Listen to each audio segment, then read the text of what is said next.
Exactly 1 year ago today, heavy rains devastated Ellicott City. It was the worst flooding in the area had seen in decades. 3 people were killed. DCW 50's Candace Cole joins us live there now with a look at how the town has recovered since and what lies ahead. Candace. Well, Laura, everyone who I spoke with today is simply amazed at how quickly Ellicott City has seemed to have bounced back after that record-breaking flood last year that took the lives of 2 people. Shop owners grateful for the support and shoppers happy to see the city thriving again. I cried. I was sick and I had to stop watching the news. It's hard to believe that a year ago today, this bustling shopping district was devastated by a flash flood. Storms dumped 6 inches of rain in 2 hours here in Ellicott City. When we first came in from the street, most of it was about up here, and then at the front, I think the high water mark up front was maybe 8 feet. Sally Fox Tennant has had her American crafts shop Discoveries for 36 years.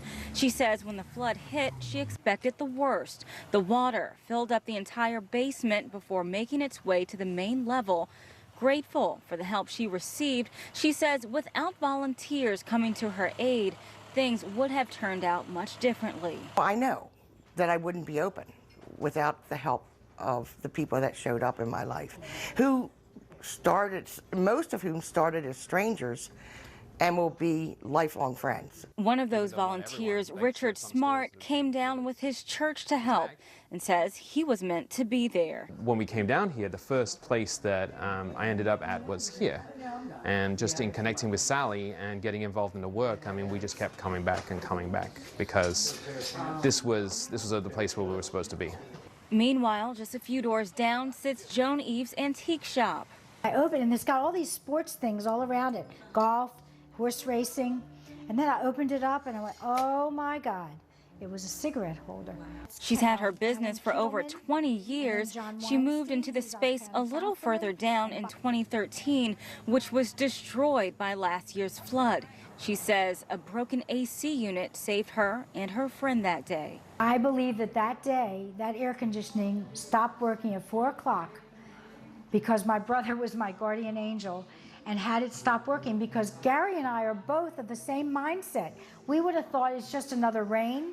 We'll block up the door, we'll move some furniture up, and we'll be fine, but there was no way out. And just yesterday, a memorial dedication was held at the clock tower to remember the lives lost. According to Howard County officials, over $10 million has gone into repairs and 90% of businesses are back up and running.